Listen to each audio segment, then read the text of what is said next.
cumprimentar a todos com a paz do Senhor. Amém. Nós não nos vemos desde dezembro, os alunos da Matriz e da Antioquia. Confesso que já estava com saudade, embora tenha ido lá nas férias, lá numa quinta-feira, né? Graças a Deus. Meus irmãos, sem mais delongas, primeiro quero também agradecer ao Tiagão pelo convite, né? E a irmã Amine. Eu sempre tenho dificuldade com o nome da Amine, mas essa irmã, que é uma bênção, me fizeram este convite para estar aqui nesta noite, e eu agradeço. Não sei se estou à altura, mas nós vamos tentando, né, meus irmãos? E como eu estava falando para o Patrick ali no início, cadê o Patrick? Ó, eu disse para ele assim, falar de Cristo é fácil, né? Mas nós temos um compromisso muito grande quando nós vamos falar de cristologia. Primeiro, meus irmãos, porque nós estamos passando por um momento de uma certa crise dentro da cristologia. E eu acho muito importante que façamos essa aula, façamos esse curso de cristologia, e acho que a igreja toda deveria se reunir em torno disso, desse assunto, o assunto cristologia. Por que que nós estamos enfrentando uma crise do assunto cristologia? Não uma crise de Cristo, mas do assunto cristologia, porque se apresenta nos dias de hoje um estudo cristológico bastante diferente do que a Bíblia nos mostra. Hoje se apresentam por aí o Cristo como se fosse o gênio da lâmpada, ou como aquele que resolve todos os meus problemas, todas as minhas vontades, e eu venho para a igreja para que ele me dê algo, e eu volto para casa da mesma forma que eu cheguei. Afinal de contas, eu já recebi o que eu queria. Quando, na verdade, o cristianismo ele é totalmente diferente disso. A pessoa de Cristo, e nós vamos estudar, e a minha oração nesta noite é que nós saiamos mais crentes daqui. Que nós saiamos daqui com a imagem do que Cristo realmente é. Meus irmãos, Cristo já fez por nós. Tudo que nós fizemos dentro do cristianismo é glorificar a Ele que já fez. E se Ele quiser dar outras coisas a nós, como a cura, aquela bênção que a gente tanto procura, isso é com Ele. Isso é com Ele. Mas Ele já fez, Ele já é digno de adoração, Ele já é louvado por tudo que fez por nós, e nós vamos estudar hoje sobre o que Ele fez por nós, quem é Jesus Cristo. O assunto que envolve Cristo é a cristologia. A cristologia, deixa eu tirar aquele carão ali, para não assustar os irmãos. A cristologia é o assunto de Cristo, é o tratado, é o estudo de Cristo. Assim como a teologia é o estudo de Deus, e essa palavra estudo de Deus, às vezes ela é um pouco pesada, mas a gente precisa entender que cristologia é o estudo de Cristo, é aquilo que Cristo se permite que nós reconhecemos dele. Amém? Assim como a teologia é aquilo que Deus permite que nós conheçamos dele, porque Deus é infinito, e Jesus é infinito. Nós vamos falar um pouco sobre Trindade também. Tá? A cristologia, ela se relaciona com outras áreas da teologia. Se nós pegarmos a soteriologia, que é o estudo da salvação, se nós pegarmos a eclesiologia, que é o estudo da igreja, da eclésia, tirados de algum lugar, se nós pegarmos a escatologia, que é o estudo das últimas coisas, e se nós pegarmos também a hamartiologia, que é o estudo do pecado, nós vamos correlacioná-los com Cristo. Porque Cristo é o responsável por todas essas questões, tirando a hamartiologia, mas é ele que convence o mundo também do pecado. Então, ele está ligado, a cristologia, ela está ligada à soteriologia, está ligado à eclesiologia, à escatologia, à hamartiologia e todos os outros ramos da teologia. Afinal de contas, o espiritismo, ele vive sem o Allan Kardec. O adventismo, ele vive sem Ellen White. Os testemunhos de Jeová, eles vivem sem Charles Russell. Agora, o cristianismo, ele não vive sem Cristo. Cristo é a figura central do cristianismo. Só existe cristianismo porque Cristo morreu e ressuscitou e nos trouxe redenção. Só existe cristianismo por causa de Cristo. Cristianismo sem Cristo não haveria. E nós vamos estudar nessa noite sobre isso. Eu preciso dizer para vocês que a base da nossa aula de hoje, a nossa aula hoje ela é uma aula mais geral, é onde nós vamos enfocar alguns assuntos relacionados à cristologia. E nós precisamos entender que hoje existem muitas heresias aí fora sobre a figura de Cristo. E essas heresias que estão aí fora, elas não são heresias novas. Quantos são alunos da Escola Bíblica Dominical? Levantam a mão. Vocês estão vendo que na Escola Bíblica Dominical nós estamos estudando sobre heresias. Heresias antigas que vieram agora com uma nova roupa. Só foram lá, trocaram de roupa e vieram novamente.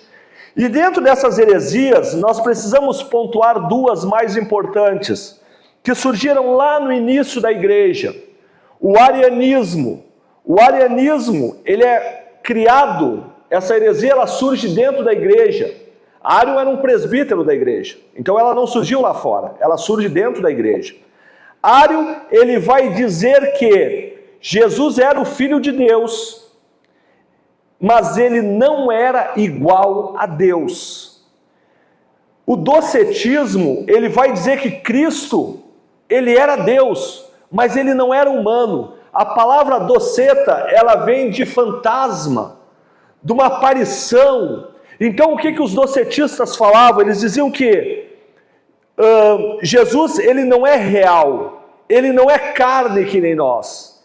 Ele é um espírito que surge em alguns momentos, realiza algumas obras, mas ele não é carne e osso. Então nós temos um paradoxo aqui. O docetismo dizendo que Jesus não é humano. E nós temos do outro lado o arianismo que diz que Jesus é humano, porém não é Deus. Então, essas teorias, essas heresias, elas vêm até os dias de hoje. Nós podemos pontuar quantas igrejas por aí têm essa visão de Cristo. Nem podemos dizer igreja, porque se nós irmos para a palavra igreja, vem de eclésia é tirados de algum lugar. Eles não são tirados de lugar nenhum, eles continuam nos lugares. Nós sim, nós somos tirados lá fora, nós somos tirados do mundo, por isso que nós somos eclésia, igreja, separados. Pode dar aleluia, meus irmãos, é um culto de ensino, mas podem glorificar a Deus. Então nós negarmos a divindade de Cristo, ela é tão heresia quanto nós negarmos a sua humanidade. E nós vamos mostrar, através da aula de hoje, que Jesus é 100% homem. Quando eu falo no presente, eu estou me referindo quando ele veio à Terra, nos seus 33 anos que ele viveu entre nós. E quando eu falo de nós, claro que nós estamos falando do povo, relação humana. Então, nesses 33 anos que Jesus viveu entre nós, ele é Deus e ele é humano. Ele não deixou de ser Deus para ser homem. E ele também não é somente Deus e deixa de ser homem. Então, nós vamos estudar sobre isso. E eu quero trazer algumas características de Cristo. Primeiro, uma parte aqui que eu preciso falar para vocês, que é a parte da etimologia da palavra, né? Não é aula de hebraico, alguns fizeram hebraico comigo aqui, mas nós prometo que é só essa parte, meus irmãos. Mashiach, né? Vem do hebraico ungido. Yeshua é uma versão abreviada de Yehoshua, que é Adonai salva. O nome Cristo, ele significa ungido, e é uma tradução do termo grego Christos. Esse termo é uma adaptação do adjetivo grego Christos, que significa ungido ou aquele que se tornou sagrado. Meus irmãos, é notório de todos, creio que todos sabem, que havia desde o princípio uma promessa da vinda do Cristo. Cristo, como nós lemos aqui, é o ungido. E Yeshua é o nome de Jesus do hebraico. É o mesmo nome, por exemplo, de Josué. É a mesma raiz de Josué. E aqui nós temos a chegada de Jesus e ele recebe o nome de Yeshua HaMashiach. O que é Yeshua HaMashiach? Jesus, o Cristo. Lembram do hebraico aqui? Cadê a Paulinha? Paulinha que é... Olha lá, ó. Lembra a Paulinha ali, ó? Olha o artigo ali, ó. HaMashai, Hashamai, né? Então, Yeshua HaMashiach é o nome de Jesus, o Cristo, tá? Aqui nós temos o conceito, nós já passamos pelo conceito. Aqui nós temos uma frase muito interessante de Osmar Kuhlmann, é o teólogo francês, até eu tirei do livro essa frase, ele vai dizer assim, ó, se a teologia é a ciência que tem por objeto Deus, a cristologia é aquela que tem por objeto ou objetivo Cristo, sua pessoa e sua obra. Por que eu pontuei isso? Porque para nós estudarmos cristologia, nós não vamos estudar somente a pessoa de Cristo. Nós precisamos estudar também sobre a sua missão e sobre a sua obra. Então aqui, já chegando nessa parte que também é importante, é uma parte histórica, durante muito tempo, lá no princípio da igreja, quando a teologia ainda não estava bem pré-definida, surgiu alguns problemas que a igreja primitiva passou por esses problemas. Por exemplo, duas questões fundamentais. A primeira é que, os irmãos sabem que para judeu o pecado da idolatria era muito pesado. Eles foram passar 70 anos dentro do cativeiro da Babilônia por causa da idolatria. Então, quando eles saem do cativeiro babilônico, eles saem dizendo que idolatria nunca mais. Nós aprendemos a lição. E se nós possamos acusar Israel de qualquer coisa, nunca vamos poder acusá-los de idolatria. Então, quando vem o Jesus dizendo que era Deus, para eles era muito pesado aquilo, porque aquilo parecia ser idolatria. Então eles adoram somente a Deus. Até hoje é assim. Israel adora somente a Deus. Então eles têm muita dificuldade de aceitar a Jesus como Deus. Então passou-se muito tempo, passou cerca de 300 anos com essa discussão. Será Jesus é Deus? Ou o Espírito Santo é Deus?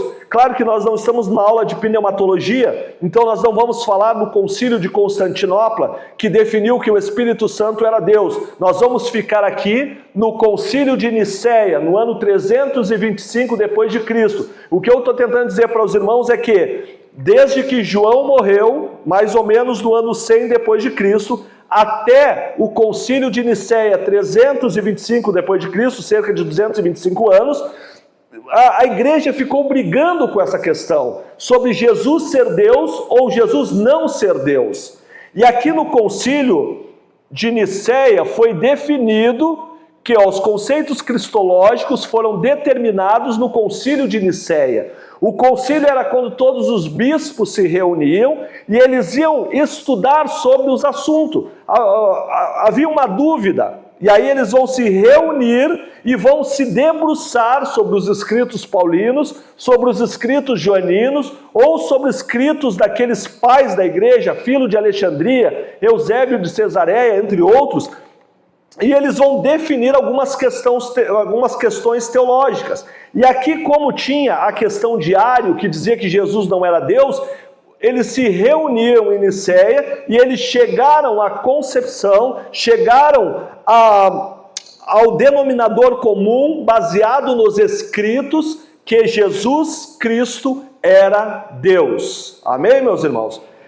Quem é que decidiu isso? Os bispos da igreja? Não. Quem decidiu isso foi os bispos da igreja, baseado nos escritos de João, baseado nos escritos de Paulo e de alguns dos pais da igreja que viveram próximos daquela época. Se nós pegarmos, por exemplo, Filo de Alexandria, o próprio Flávio Josefo, que não está no contexto cristão, mas viveu também naquela época, eles vão ter contato com os apóstolos, principalmente com João, que foi o último a morrer. Então eles chegam a esse consenso: Jesus Cristo é Deus. E aí João, nós vamos usar bastante esse texto nessa noite, né?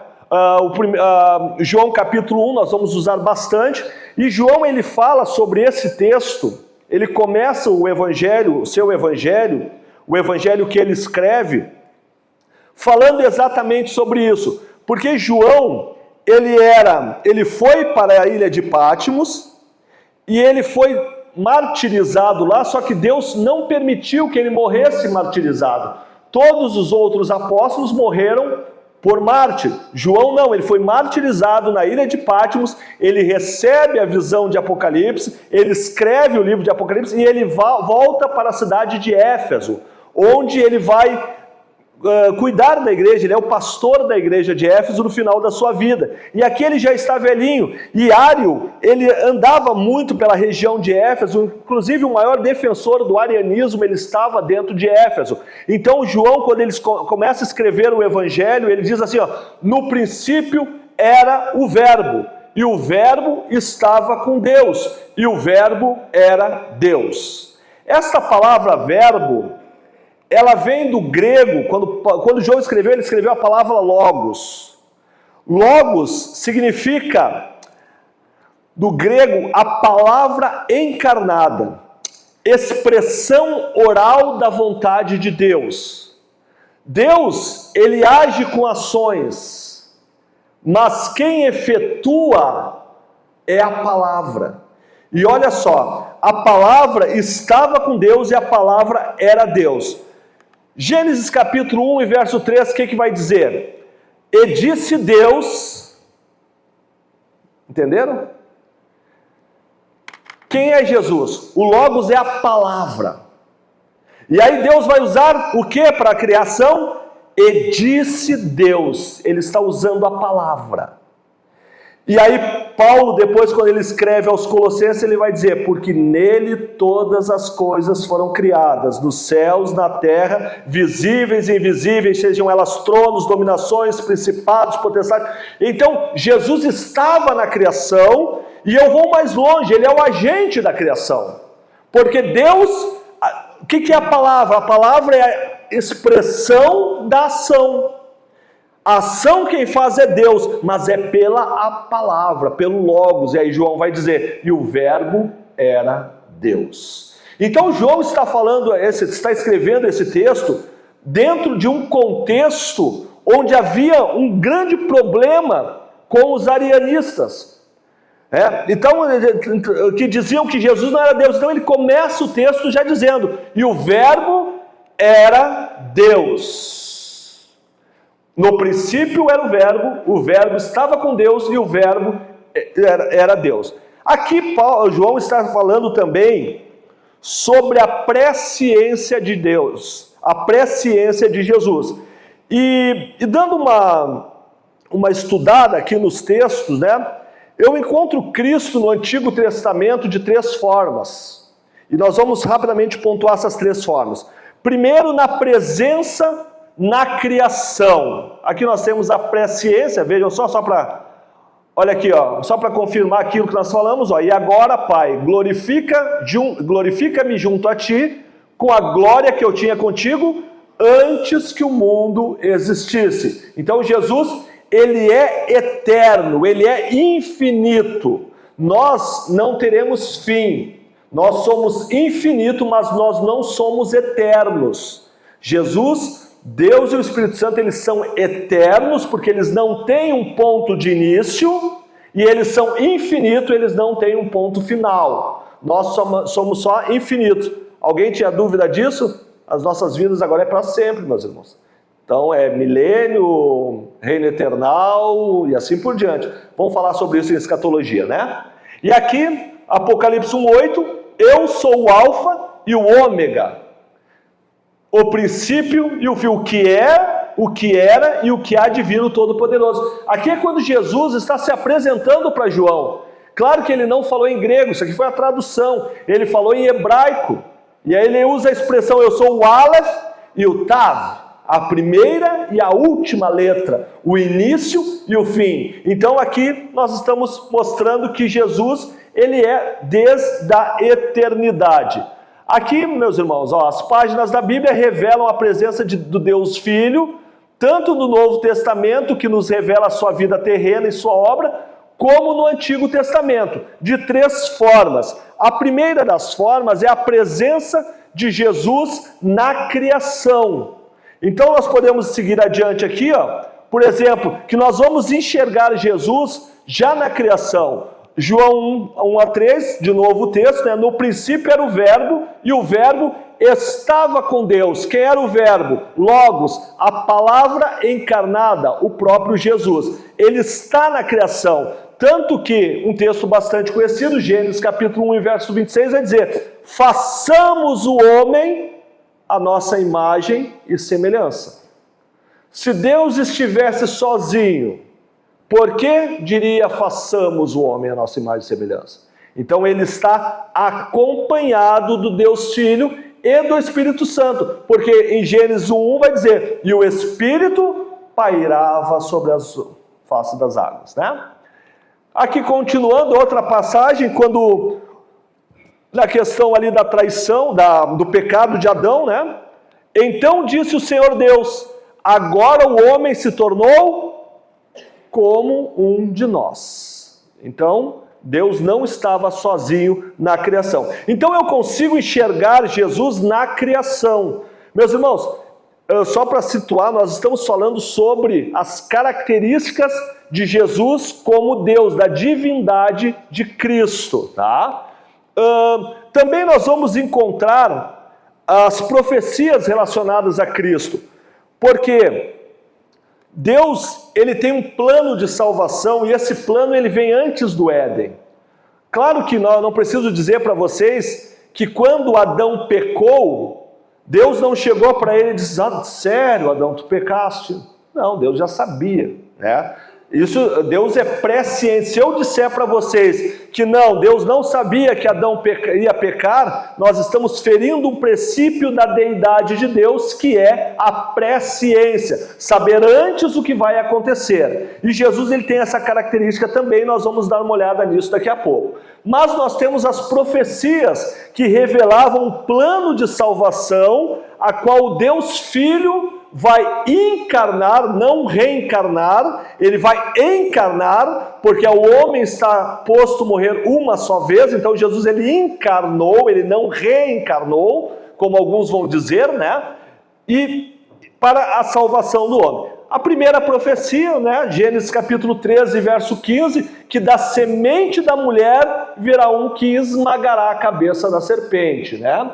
E aqui nós temos também Isaías capítulo 9, o verso 6, quando Isaías está profetizando a partir de Jesus, e ele vai dar características do nascimento de Jesus. Quando nós chegarmos no Jesus humano, nós vamos rever isso, tá? Porque um menino nos nasceu e um filho se nos deu, e o governo está sobre os seus ombros, e ele tem 5 nomes: Maravilhoso, Conselheiro, Deus Forte, Pai da Eternidade e Príncipe da Paz. Nós temos também aqui outra característica, olha só. Eu o vejo, mas não agora. Eu o vejo, mas não de perto. Uma estrela sairá de Jacó, e um cetro se levantará em Israel. Aqui nós estamos vendo as características do reinado de Jesus. E por fim, aqui Miqueias 5:2 vai dizer de onde ele nasce. E tu, Belém Efrata, posto que é pequena entre as milhares de Judá, de ti sairá o que governará em Israel. Então são características das profecias que mostravam que o Deus Filho viria como Deus, como homem, para a salvação. Por que isso? Porque era necessário que alguém morresse para o perdão dos pecados de toda a humanidade.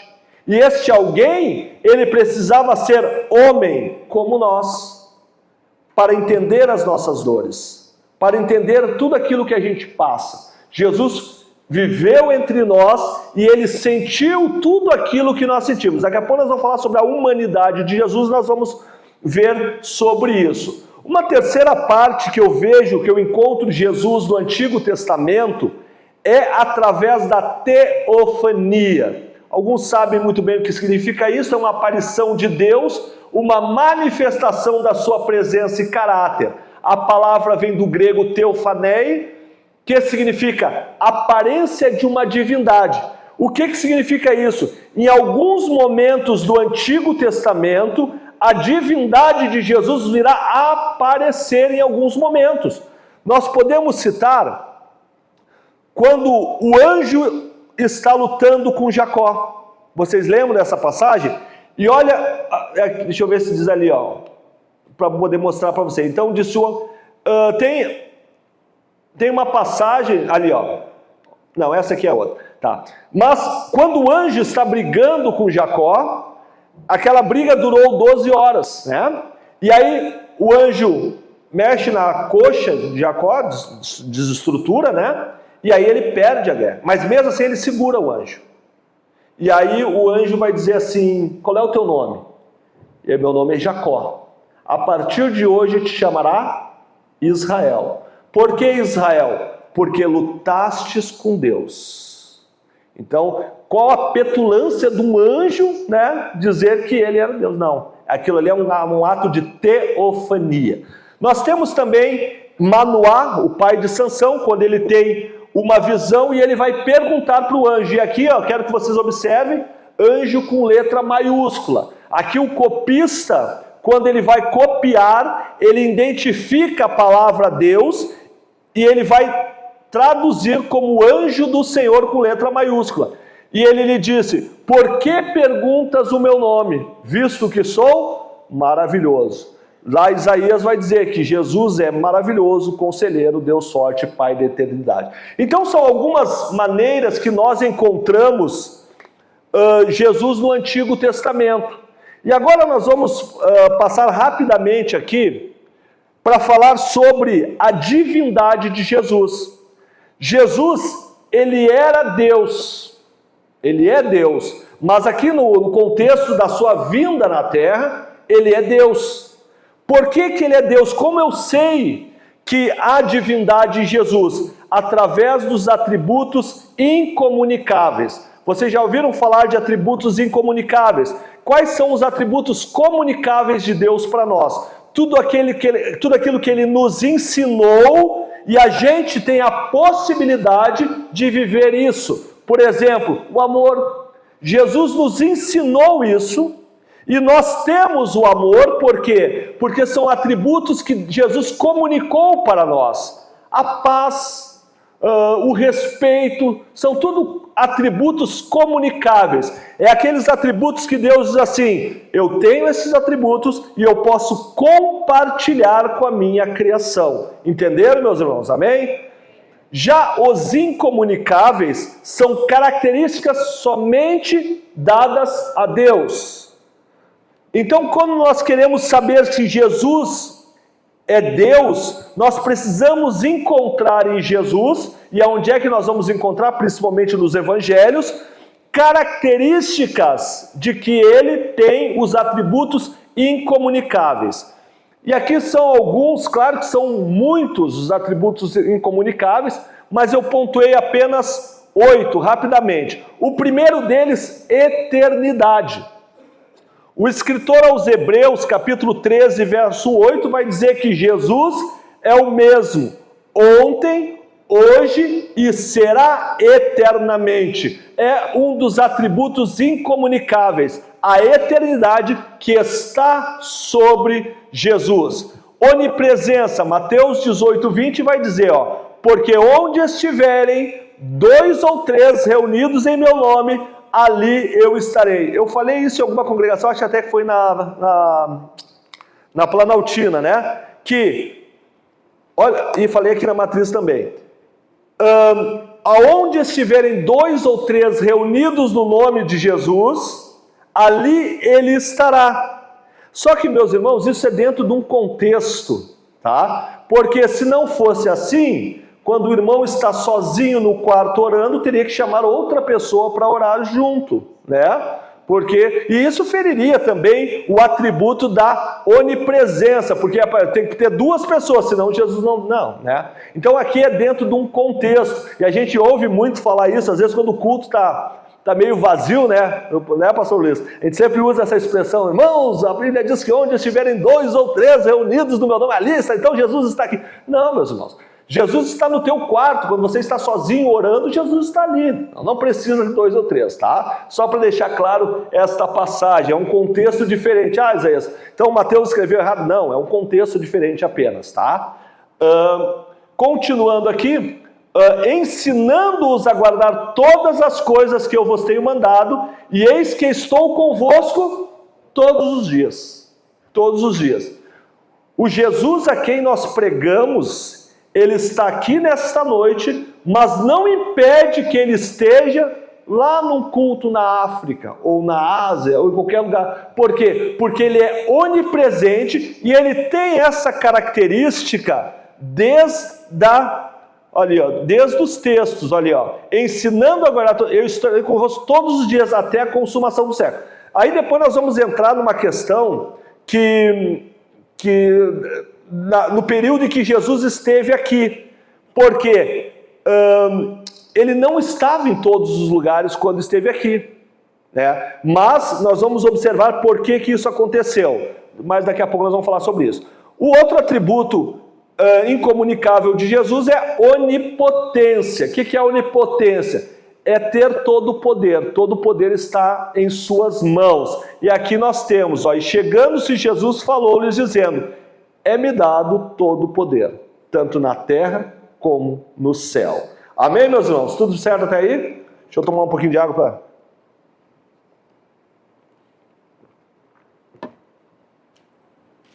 Então nós estamos aqui falando sobre os atributos divinos de Jesus. Nós estamos derrubando as teses arianistas que até os dias de hoje continuam por aí, através de muitas seitas, dizendo que Jesus era homem, porém ele não tinha os atributos divinos, tá? Uma outra característica, outro atributo é a onisciência. O que é a onisciência? Ele sabe todas as coisas. Aqui, E disse-lhes a terceira vez, Simão, filho de Jonas, amas-me? Simão entristeceu por ter lhe dito a terceira vez, ama-me. E disse-lhe, Senhor, tu sabes tudo, né? As primeiras 2 respostas foi, Senhor, tu sabes que eu te amo. Segunda, Senhor, tu sabes o que eu te amo. E aí a terceira, Senhor, tu sabes tudo. É a onisciência de Jesus. Ele sabe todas as coisas. Ele está em todos os lugares. Ele tem todo o poder e ele é eterno. A presciência, o que é a presciência? É saber antes do que vai acontecer. E aqui nós temos um texto que vai dizer, mas Jesus, conhecendo os seus pensamentos, e disse, por que pensais mal em vossos corações? Jesus já sabia, né? A presciência de Jesus. Então nós encontramos todas essas características de Deus em Jesus. Outra característica é a imanência, é a presença e a atuação de Deus dentro do mundo. Jesus, e aqui não precisamos nem pegar um texto, os evangelhos vai mostrar isso. Ele vai atuar dentro do mundo, ele vai agir dentro do mundo. E aqui nós temos também a transcendência. O que é a transcendência? Embora seja um Deus que age no nosso meio, ele é transcendente, ele é maior de tudo. Tanto que o texto vai dizer, é-me dado todo o poder, tanto na terra, imanência, como no céu, transcendência. Essa é uma característica divina também, né? Nós temos o texto de Isaías, um texto muito bonito, um dos que eu acho mais bonitos da Bíblia, que diz assim: porque assim diz o alto e sublime, que habita na eternidade, cujo nome é santo, num alto e santo lugar habito. Olha só, aqui nós estamos falando da transcendência de Deus. Quando Deus diz assim, ó, eu habito num alto e sublime lugar, ele está falando da altura máxima. Isso é transcendência, irmão Alexandre. Mas aí, nesse mesmo versículo, ele vai falar de imanência também. Quando ele vai dizer assim, mas também habito num coração, olha, coração num contrito e abatido de espírito. Então, aqui está falando da transcendência do Deus que nós servimos, mas apesar de ser tão grande, tão forte, tão alto, de vez em quando, e aqui eu vou imitar o pastor Jefferson, que fez isso nesse púlpito, quando ele chegou e disse assim que um Deus tão grande, em certas ocasiões, para não dizer sempre, ele vai afastar as nuvens, que o texto vai dizer que são como poeira para os seus pés, e vai afastar e olhar para cada um de nós, que somos contritos de espírito. Quando estamos passando por alguma dificuldade, no alto e sublime trono, ele nos olha. Amém, meus irmãos?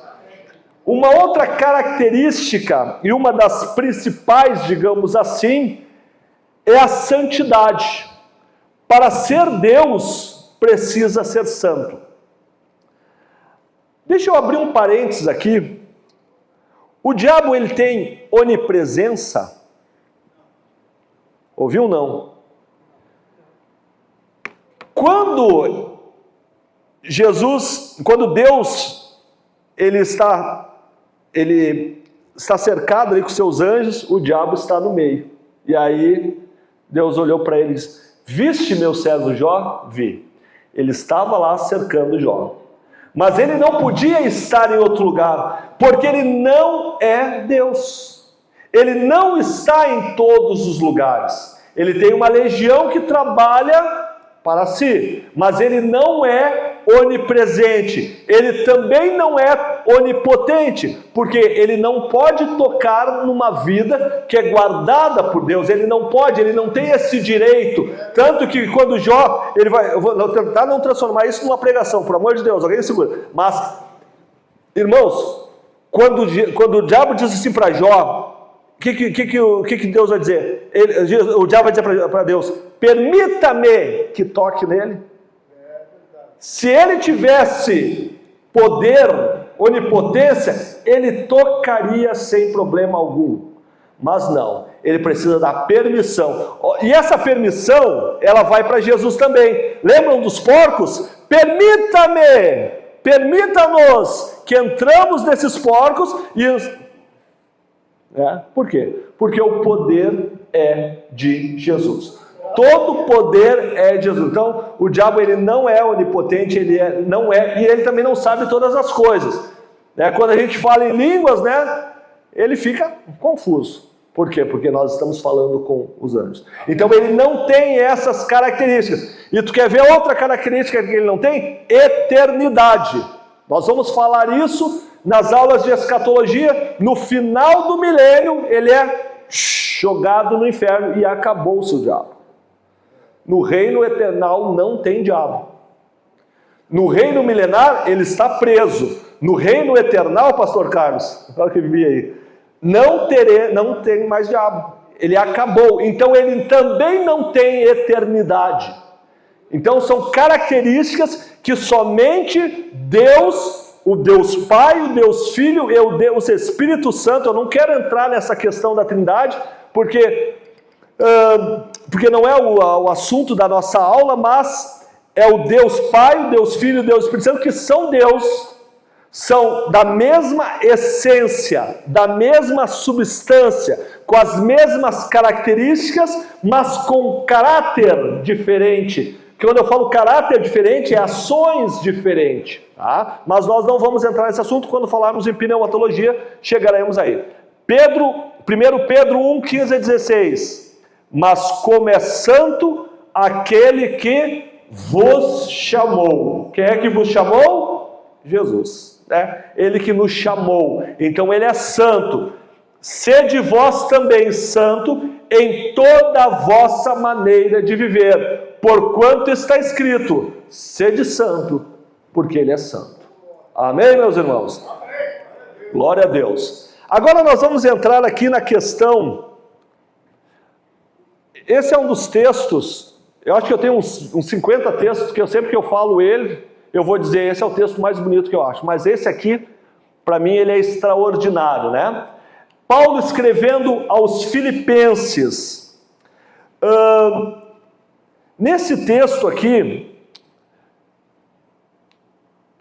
olha o que diz, de sorte que haja em vós o mesmo sentimento que houve também em Cristo Jesus, que sendo em forma de Deus, não teve por usurpação ser igual a Deus, mas fez a si mesmo de nenhuma reputação, ou humilhou-se, né, tomando a forma de servo, fazendo semelhante aos homens, e achado na forma de homem, humilhou-se a si mesmo, sendo obediente até a morte e morte de cruz. Esse texto aqui, nós precisamos entender que quando ele fala ali, ó, de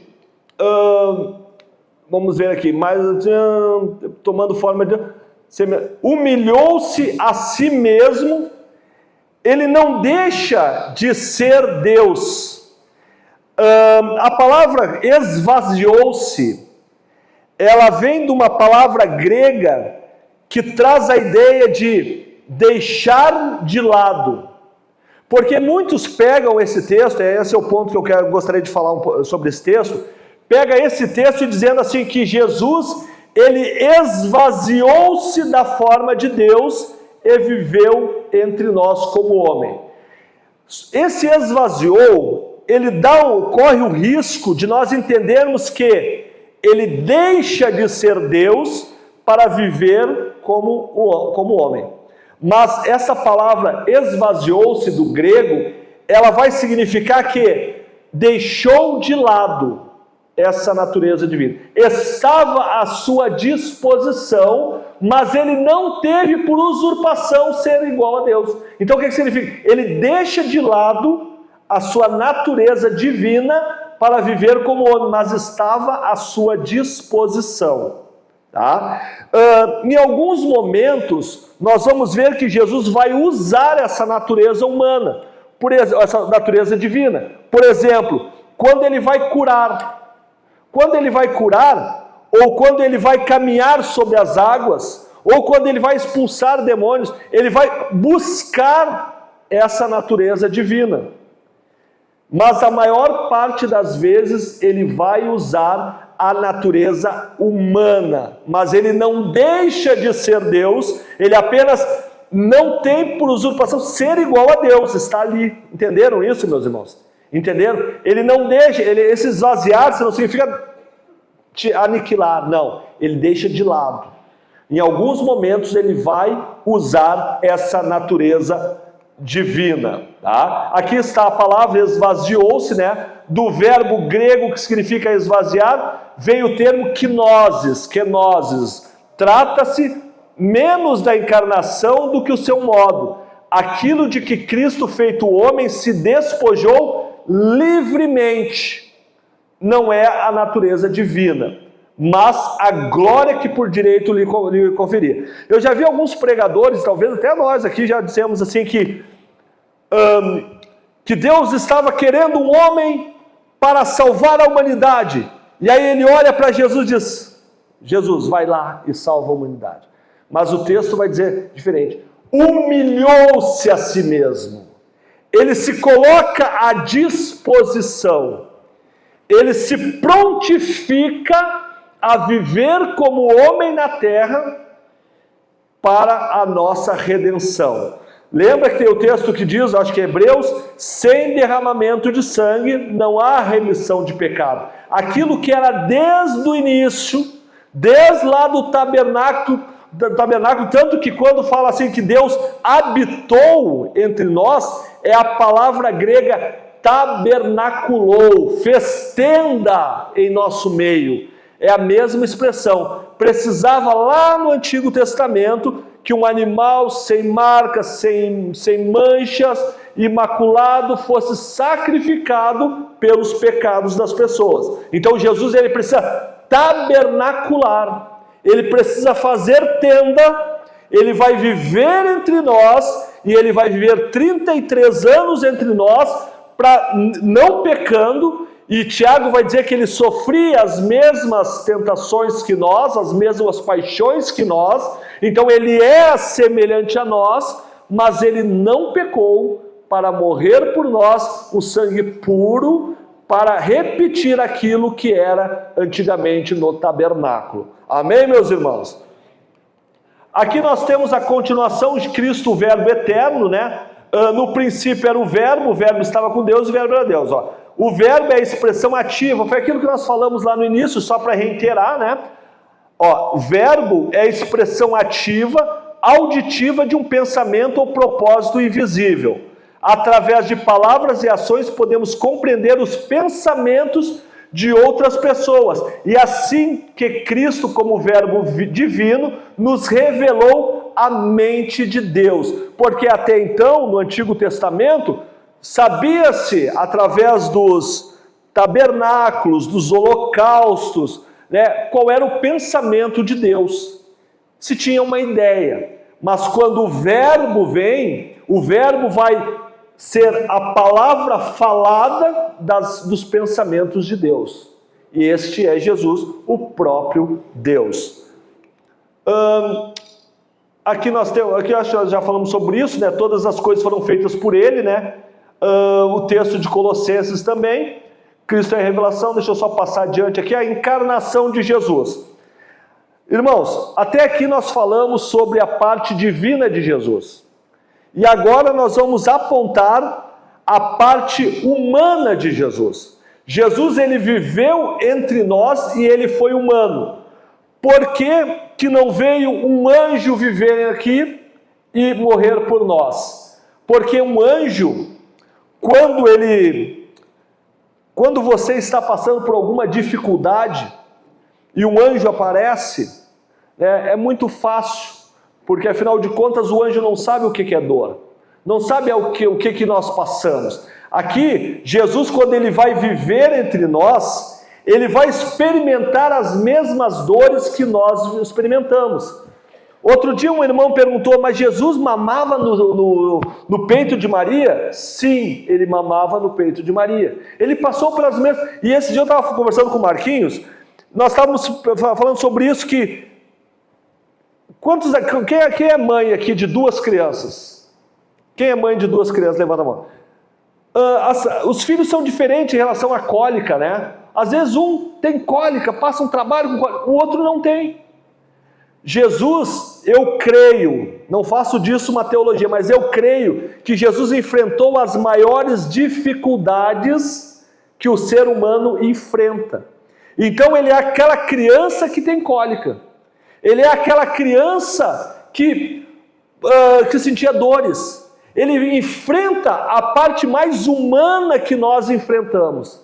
Então, se nós temos a possibilidade, olha, eu sofro de dor de cabeça, outras pessoas não sofrem. Jesus sempre vai ter a parte mais difícil, porque para poder entender as dores que nós temos.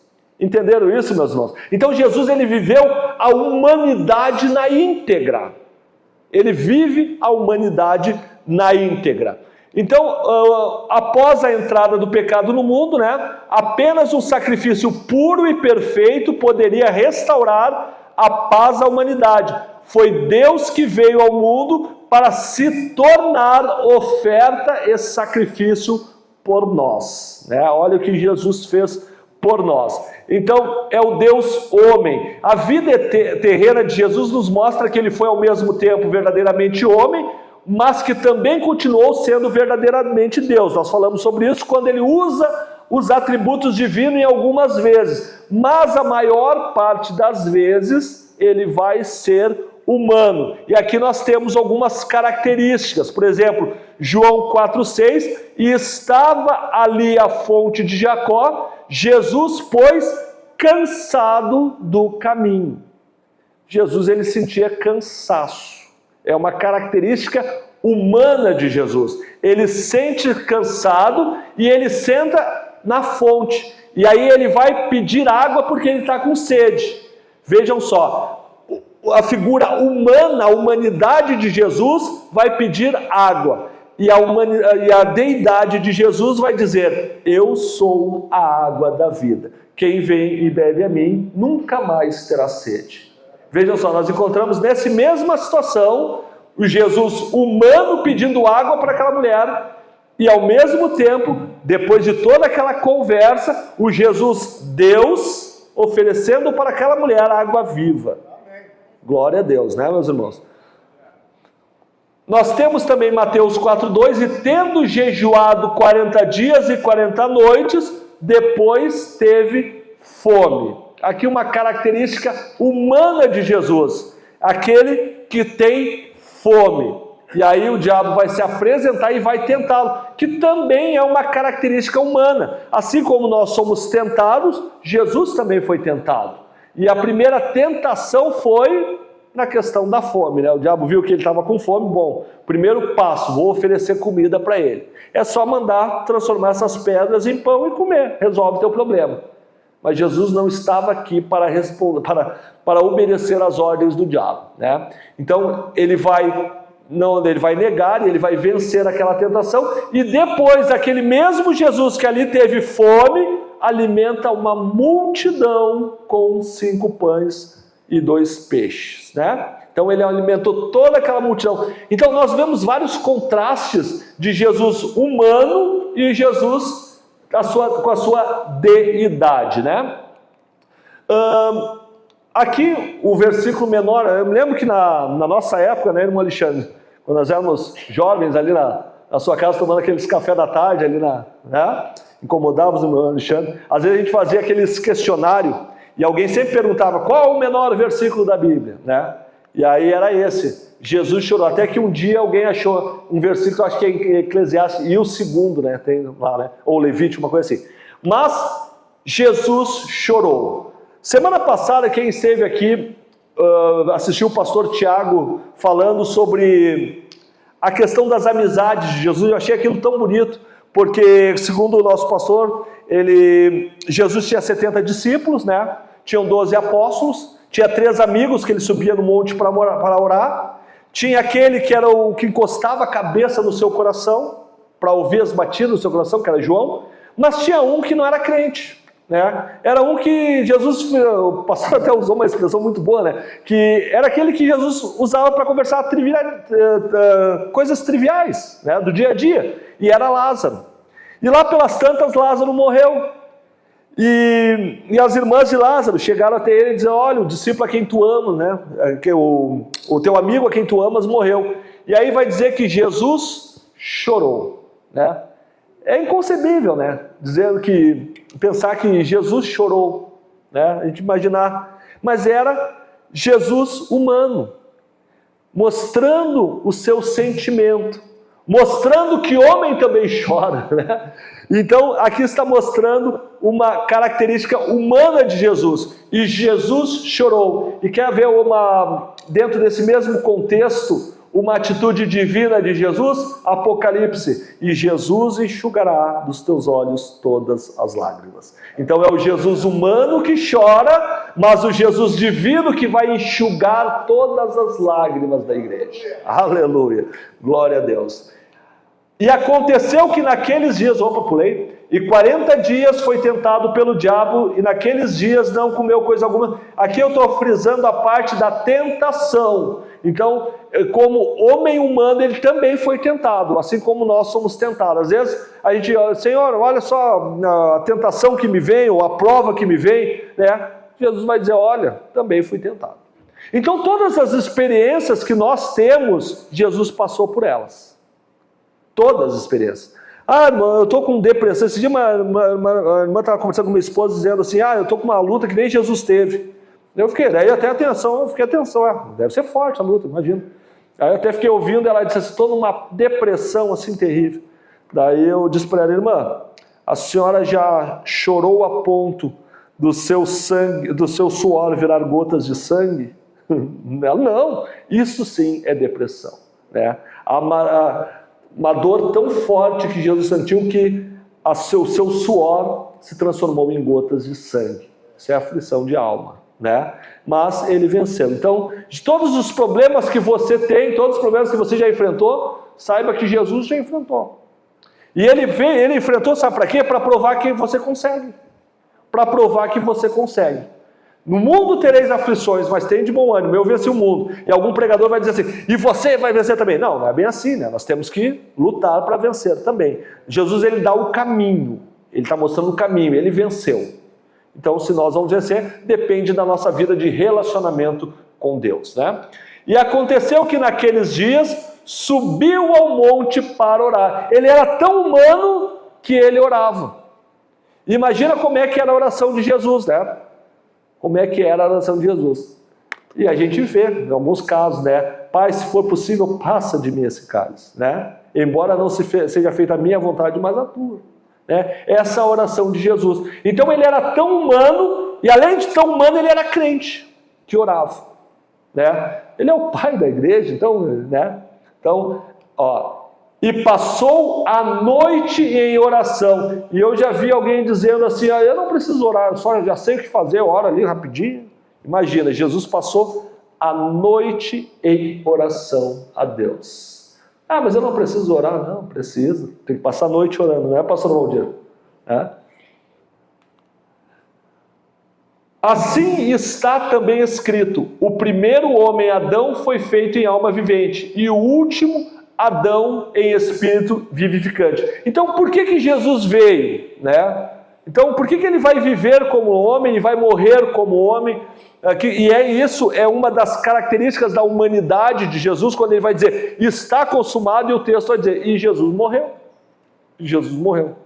Claro que depois ele vai ressuscitar, mas a parte humana ele também enfrentou, que é a morte. Jesus veio para 4 motivos principais, tá? Destruir as obras do diabo, tirar o poder da morte, vencer o pecado e resgatar o mundo perdido. Ele veio só para isso. Abrange todos os problemas da humanidade.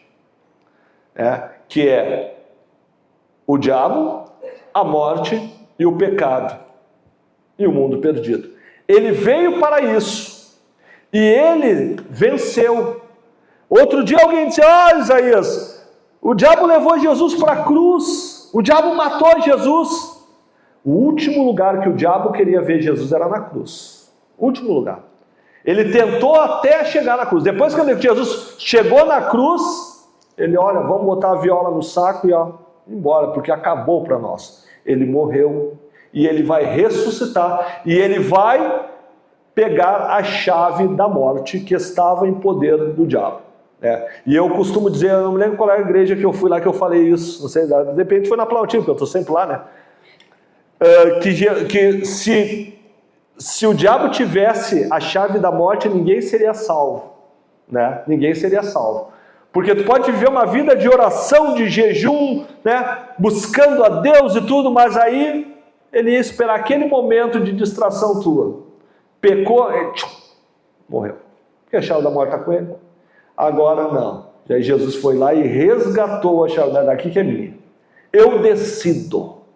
Eu decido. E eu gosto de falar sempre isso, que não faço disso teologia também, meus irmãos, mas eu creio que nós somos salvos por causa disso. Vocês nunca ouviram falar assim, o irmão morreu, naquele momento que ele era mais crente, ele morreu. Aqui aconteceu isso, né, Tiagão, um tempo atrás. Como é que era o nome do irmão? Os irmãos me ajudem aqui. Tinha um irmão aqui, um culto de quinta-feira.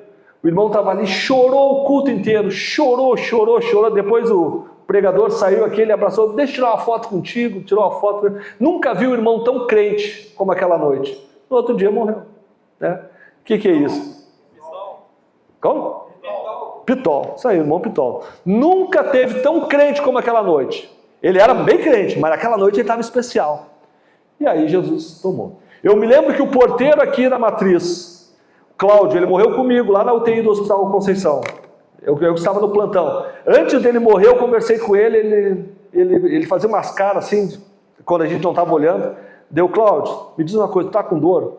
Ele, não, irmão, tá tudo bem, irmão. Cláudio, tá com dor. E aí a médica chegou para mim e disse, vamos, faz uma medicação escondida nele, porque ele deve estar morrendo de dor.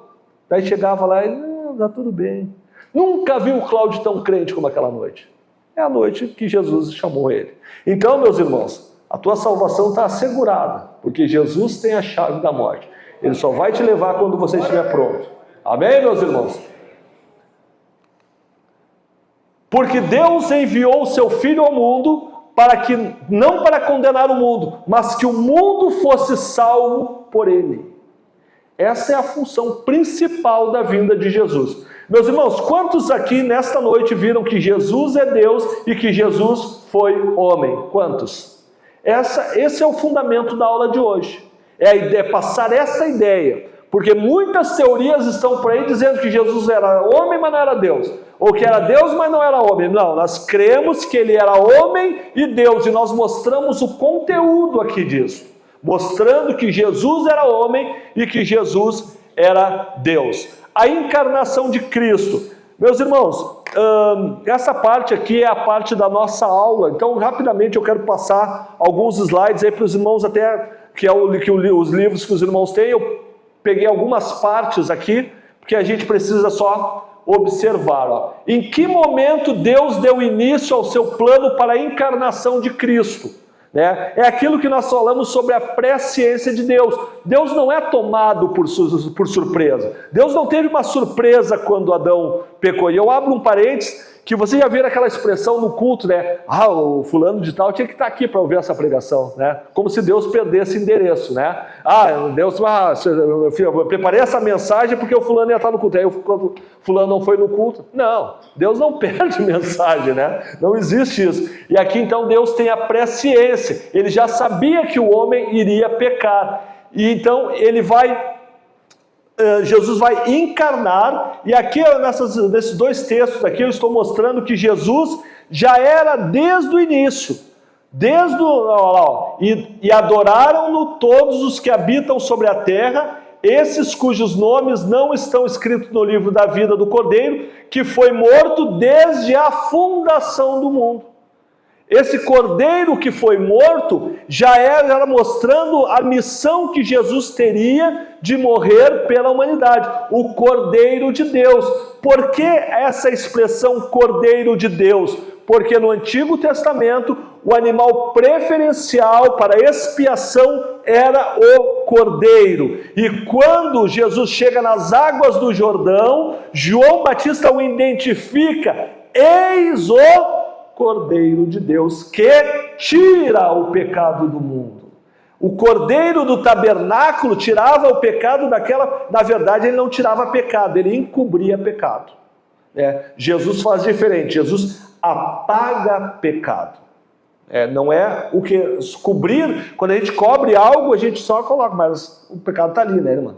Daí só deixa ele, está ali. Isso era o que... Era uma ação temporária que existia lá no tabernáculo. Agora o que Jesus faz é definitivo. Jesus apaga o pecado e deles ele não lembra. E abro um parênteses, você também não tem autoridade para lembrar dos pecados. Amém? Ah, porque eu sou ex isso. Ex o quê? Passado foi apagado. Não tem mais. Esse dia uma moça conversando com a minha esposa falando sobre tinha um pecado que incomodava muito ela. Ela tinha cometido eu posso falar até porque você não conhece ela cometeu um aborto há muito tempo atrás e aquele pecado sempre vinha na cabeça dela. Aquilo ali foi separação dela com Deus. Aquilo ali incomodava, ela não conseguia nem orar mais. Ela orava, aí o diabo que não é bobo, né? Ah, mas tu abortou, né? Sempre colocando isso. E ela falando para minha esposa lá, estava fazendo a unha da minha esposa lá e falando sobre isso e eu por ali. Daqui a pouco eu tenho essa missão, né, também, né? Eu disse, irmã, a senhora pediu perdão já por isso? Ela nem sabia que eu estava ouvindo, mas ela... Já pedi perdão. Foi de coração, irmã? Foi. Então não existe mais. Esquece isso. Foi lançado no mar do esquecimento. Não existe mais esse pecado. Se Deus não se lembra, quem somos nós? O que acontece é o diabo querer, né, jogar... mas isso acabou, passaram, não existe mais. Amém, meus irmãos? Então Jesus ele fez isso.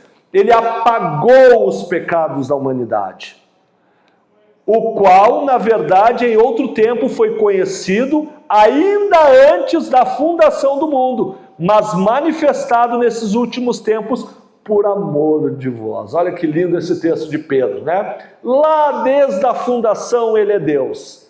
É desde o início, lá, quando não existia mundo, ele já era Deus.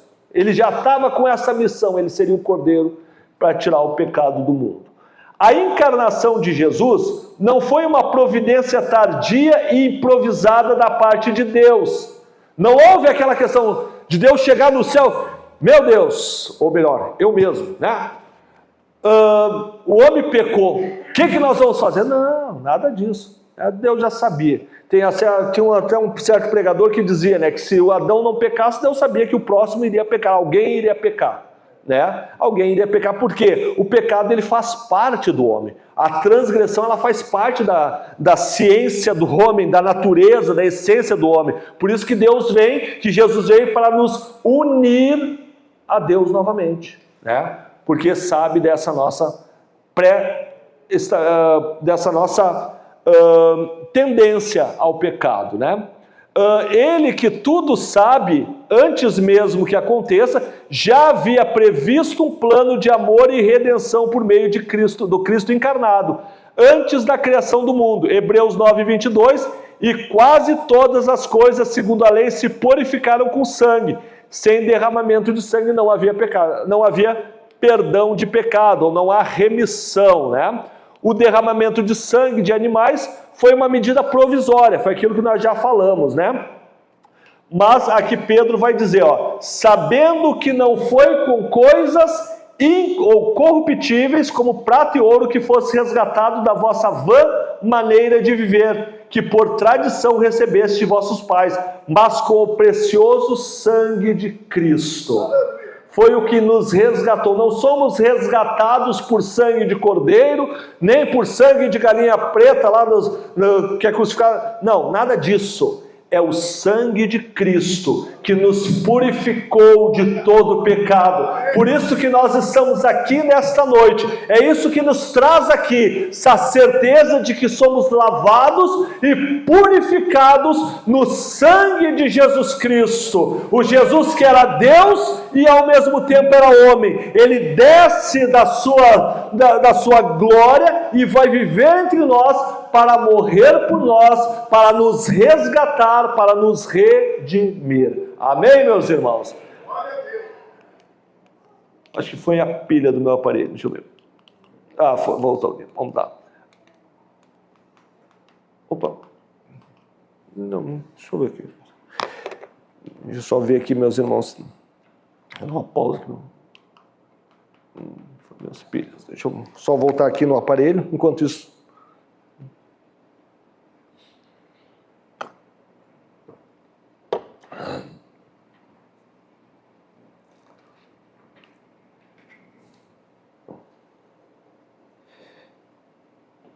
Então, meus irmãos, esta é a Cristologia, é a nossa primeira aula de Cristologia. Deixa eu ver se não terminou meus slides mesmo. Sim, terminou meus slides, por isso que não continuamos. Então, esta última parte, meus irmãos, a questão da encarnação de Cristo.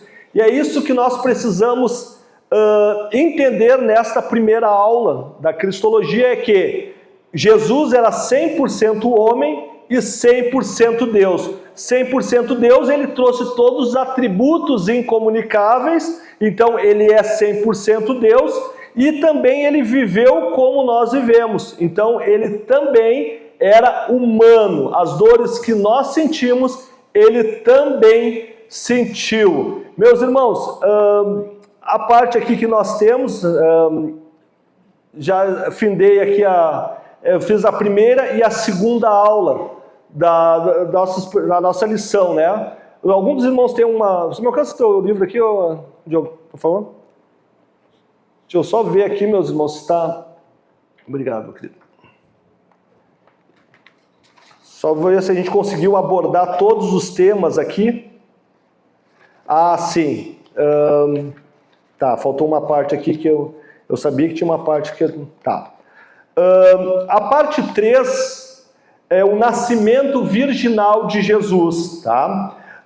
Nós precisamos entender que o nascimento virginal, ele faz parte da humanidade de Jesus e também da divindade, porque o ato dele nascer através de uma mulher. E esta parte também tem uma teoria que vai dizer sobre o Cristotokos e Theotokos. Os irmãos que frequentam a escola bíblica dominical lembram desse assunto, foi falado nesse assunto, que é uma das bases da teoria do catolicismo romano, né? Que vai dizer que Cristo, ou Maria, ela deu à luz ao Theotokos, que é o Filho de Deus. Na verdade, o que acontece é que Maria vai dar à luz ao Cristo humano. Então é Cristotokos, é a mãe do Cristo, a mãe de Jesus, da figura humana de Jesus. Não é a mãe de Deus, é o que defende o catolicismo romano. É importante então nós falarmos sobre isso, que para Jesus ser como um de nós, ser humano, ele precisava nascer de uma mulher.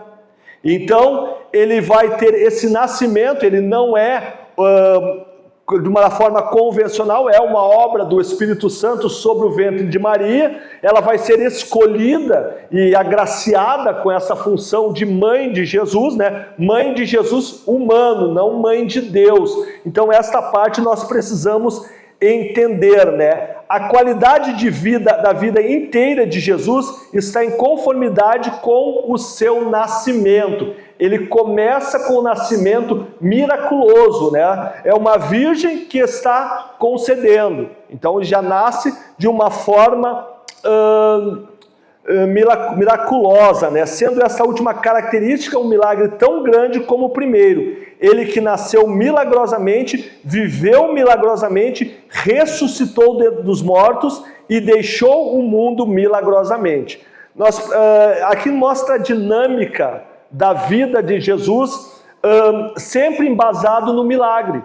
Ele nasce de uma forma milagrosa, ele nasce do ventre de uma mulher virgem e ele vai viver de uma forma miraculosa e também vai ressuscitar, porque, irmãos, nós precisamos entender que morrer por uma causa, muitos morreram por alguma causa, né? Nós podemos, vários exemplos nós temos na sociedade. Por exemplo, Tiradentes morreu pela Inconfidência Mineira, era uma causa que ele tinha, então ele morre por esta causa. Mas o grande diferencial de Jesus foi morrer por esta causa que é grandiosa, que é morrer por todos nós, para nos trazer salvação, e ressuscitar. Este é o grande diferencial, né?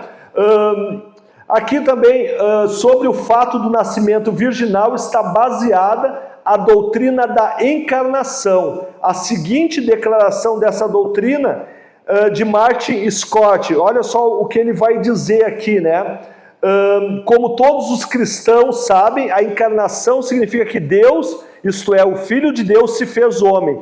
Isso não quer dizer que Deus se tornou homem, nem que Deus cessou de ser Deus e começou a ser homem, aquilo que nós falamos sobre o texto de Paulo aos Filipenses, né? Mas que permanecendo como Deus, ele assumiu e tomou uma nova natureza, a natureza humana, unindo a natureza divina na sua pessoa de Jesus Cristo com o verdadeiro Deus, é o verdadeiro homem e verdadeiro Deus. Já na quinta parte aqui vai falar sobre o propósito da encarnação. Se os irmãos quiserem me acompanhar na página 36, né, qual o propósito da encarnação? E nós falamos rapidamente sobre isso quando nós pontuamos aqueles 4 propósitos ali, né? Destruir as obras do diabo, tirar o poder da morte, vencer o pecado e resgatar o mundo. Olha o que diz o nosso texto aqui, ó.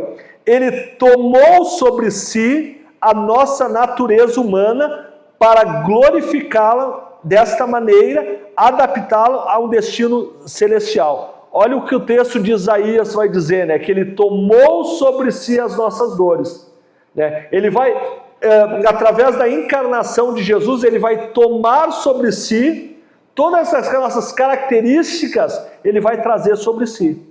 Ele vai, as nossas dores, através das nossas pisaduras, das suas pisaduras nós somos sarados. Então todas essas características divinas, ele vai, das características humanas, ele vai buscá-las nossas e transformar no seu sofrimento. Vejam só, isso é o propósito da encarnação. E para terminar aqui, o sentido da encarnação. O eterno e infinito Verbo de Deus se fez homem. Nossas mentes finitas não conseguem compreender esse mistério. Irmãos, quantos mistérios de Deus a gente não consegue entender, né? Nós podemos pontuar a Trindade, né? O Deus Pai, o Deus Filho e o Espírito Santo. Tem muitas características dessa que a gente não compreende às vezes. E outro dia eu estava conversando com uma senhora e ela estava dizendo que ela não compreendia esses mistérios relacionados a Jesus. Não só a Jesus, mas a toda a Bíblia, mas ela não conseguia ter a concepção de um Jesus que vinha entre nós, curava, realizava milagres. Ela dizia que não conseguia entender isso. E aí eu trouxe a ideia do Flávio Joséfo, né?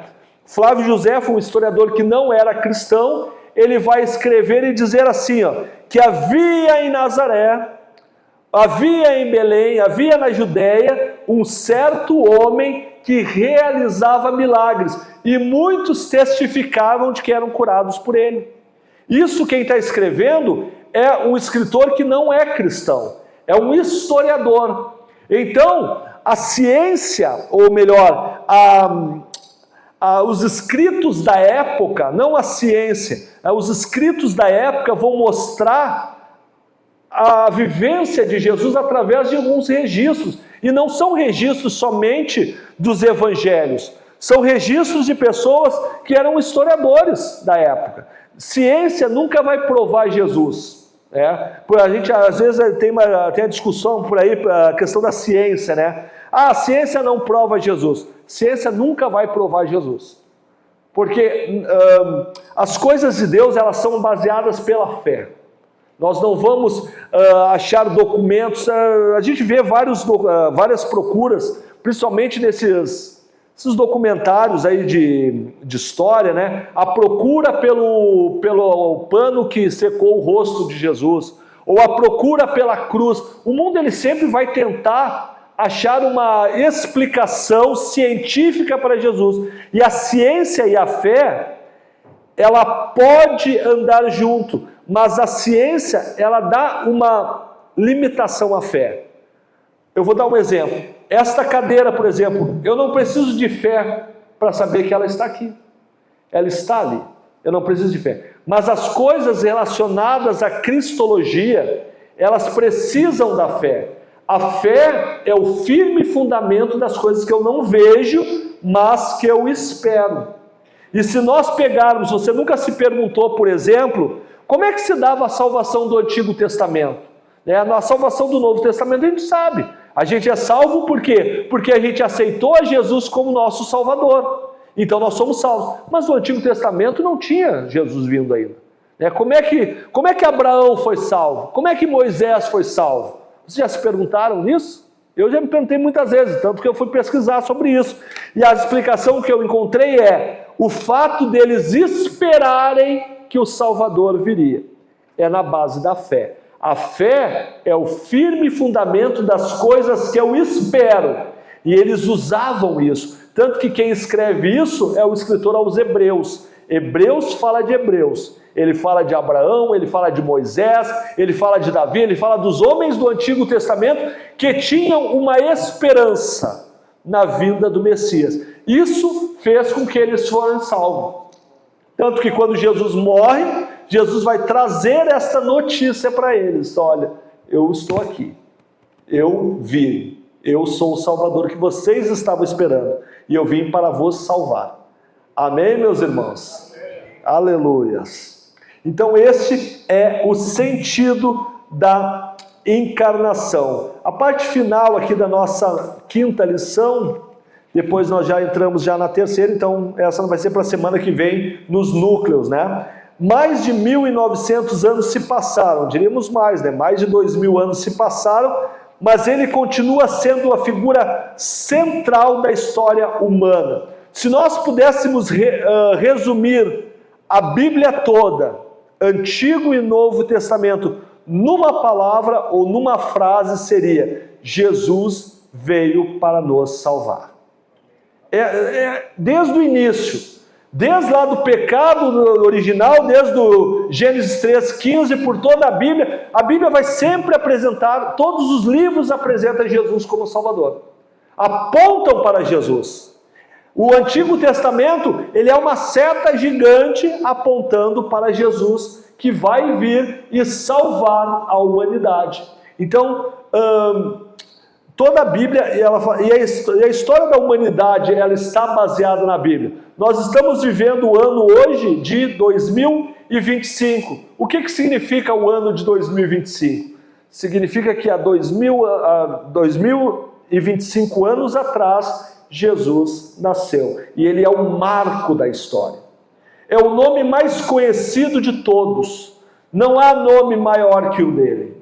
Não há pessoa que chegou aos pés dele, no sentido de tamanho. Não. Ele é a pessoa central. O mundo foi privilegiado por ter a presença dele. Olha só, né? A gente se sente privilegiado por estar aqui. Não, Jesus é diferente. O mundo é privilegiado porque um dia ele andou aqui, os seus pés tocaram as terras de Jerusalém da Judéia. Aleluia. Amém, meus irmãos? Este é o Jesus a quem nós servimos. Por isso que nesse trimestre nós vamos estudar sobre Cristologia e vamos levar esse assunto para sempre em nossas vidas, meus irmãos. Porque nós precisamos ser como aqueles que levantam a voz para bradar contra as heresias que estão aí fora, dizendo que Jesus não é Deus, que Jesus não é humano, ou algumas heresias que às vezes até entram em nosso meio, dizendo que nós somos o centro das atenções. Jesus, ele faz a nossa vontade. Não, meus irmãos. Jesus é o centro das atenções. Jesus é o centro desta igreja. Jesus é a figura mais importante das nossas vidas. A igreja existe só porque Jesus morreu por ela. Não há nada que nós possamos ser porque nós somos o centro. Quantas músicas nós vemos trazendo o homem como centro? Mas Cristo é o centro de tudo.